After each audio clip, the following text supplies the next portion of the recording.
Hey everyone, it is December and this vlog is going to be up a little bit earlier than I usually put them up at the moment because December is a strange month, and sort of after the 20th I'm going to be like doing lots of other things and family stuff and going on holiday and all that good stuff. So I am going to upload a bit earlier for the month, and today I'm talking about experimental film. I have talked on my little corner of the universe, the internet, on experimental film before, so I'll link some of those here.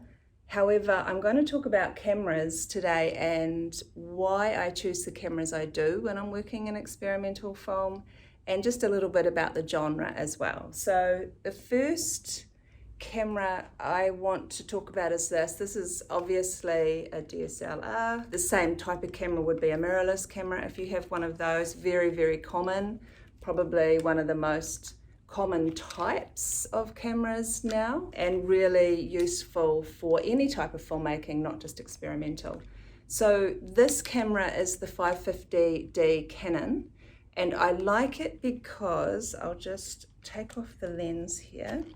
When it is lensless, most people wouldn't use the camera in this way, and if it was just lensless like this, it probably wouldn't take an image. However, you can put a pinhole camera cap on here, or you can make one yourself, and so it gives a beautiful long depth of field but very soft focus, and it sort of has a nostalgia taste to it. So if you're looking for something that is reminiscent of the past, or you want to add in some really soft images, then this might be a way to use it. The other way you can use this camera is you can lens frac. So first of all, let's start from the beginning. Where am I? So first of all, you have your lens on. You have you focus where you want it to focus on, obviously. Take the lens off, and then just manipulate the image by using the lens off and the camera, so they're both handheld, and you just work the image and it'll come into focus and out of focus. It won't ever be in perfect focus because the lens is, still millimeters away from where it should be. You could probably get it, if you move your body around a bit as well, you could probably get it into quite good focus, but that's probably not the point with this. If you wanted it on focus, you'd have the lens on. So you just move it around and it creates light filters seeping in, and it creates this really fun type of image. You can really play with it. I'll just put this lens back on. Not all DSLRs do that or allow you to activate the record function while the lens is off. So the 550s are an old make of Canon, and they do let you do that. So you'd have to check to see if you have a DSLR, if your camera does that. I bought 3 of these particularly for this. It's a good way of actually experimenting with taking images. So I have a number of Instamatics, and I bought these secondhand. What I like about the Instamatics is they're really light. You can get into tight places. You can, focus them wherever you like without having the heaviness of the DSLRs or any bigger cameras. This is kind of weird, but I sometimes, if I'm just wanting kind of the world walking past and cars and everything, I'll record it, sit in an outside cafe or something, put it on the table and just let it run. And no one really knows it's there because it's not a phone. It's just this little thing that no one really looks at. So you can kind of take these candid shots. And I've done that, especially when traveling. I've got this little Instamatic too. This is a Fuji. I bought this new a long time ago. It has now got something wrong with the sensor, and so it causes this pixelated stripe when you focus it on any lights, and I love it. I use it all the time.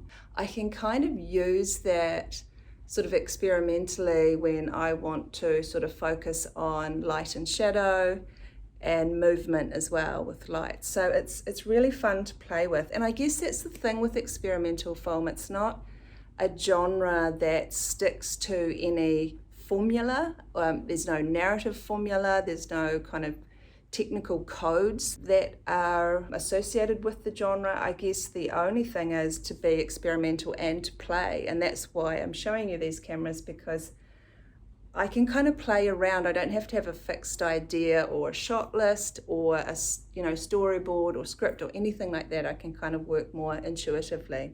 Hey, I just wanted to interrupt myself and say that some filmmakers do storyboard quite a lot when they do experimental film.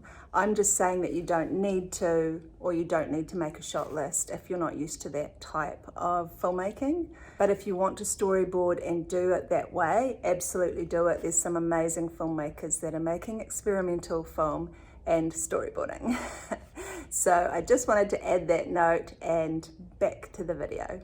Another camera I have picked up, and I want to get some more of these. This is a little toy camera. I, living in Aotearoa, New Zealand, bought this off Trade Me. It was about $25, but you can get these, globally. Because it's a toy camera, it doesn't have to have any industry standards to it. So it's got this really weird format, and it shoots at 18 frames per second. So it's just this crazy little camera, and I absolutely love it. I've managed to get some really great shots from this camera. Now, any action camera will have a quite wide lens. There are obviously really expensive action cameras, but I bought this little cheap version. I don't know if you can see that. Again, on Trade Me in Aotearoa, New Zealand, but things like this would be available worldwide. I think this was around $40 or $50. And it's got a super, super wide lens. You can probably see that rounded lens there. Like it's similar to a GoPro.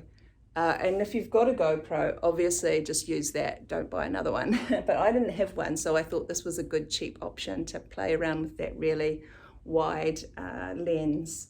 The other thing I do, and I'll just show you a few things that I have, you can make little filters for your camera that's just made out of mesh. You could do a lighter mesh, kind of give it a smoky look. You could use cellophane. Yeah, so think about that. I quite like making little frames, because then I can kind of stick that to the camera easier and shoot through that without having to hold it. And I've just made that out of some cardboard, so really easy. I guess what I'm trying to say is that any camera you can use for experimental film. You don't have to have a good camera. It's not actually about the quality of the image. It can be about the quality of the image, because there's kind of no rules. So if you've got an amazing professional camera and you want to use that for experimental, do it, have fun. The other thing I want to show you, I don't have them here, but I have my film cameras, my 16mm camera. I had a Super 8 as well, but no longer have that, so I'm on the lookout for film camera, Super 8 in particular. So I've got two 16mm. They are far more expensive to run. You kind of have to know a little bit about what you're doing, maybe have a bit more of a shot list if you're using film, just because with digital you can shoot and shoot and shoot and shoot and it doesn't really matter, but with film you do need a ratio, so you need to figure out how much film you need, how many takes you're going to take of the image. Oh, there's Kitty. Kitty. Kitty. So if you're making experimental film, just play. I mean, you'll have your idea, your theme, and you need to come up with that obviously before you start thinking about what camera you're going to use. Kitty. Kitty. Kitty. Crazy. I'll just give you a quick look at my setup. I'm just sitting here with it all everywhere. So this is sort of how I carry things round. I have this container here, and actually all my little cameras fit in here nicely. Have that on top. So I've just got one case that I take with me. Put you back up here. And that's it really. Have fun, ask me questions. I want to see some experimental films, it would be fun. But I'm going to talk a little bit more about what I'm doing in my studio with scratching film. So that's another way you could experiment with film, and that's actually scratching onto the surface. I want to do a whole kind of vlog on that and show you my process, but that will be a bit later in the next year. I hope you have had a good year. I hope you have a good holiday time if you get some holiday time off. And I will see you in 2023. See ya.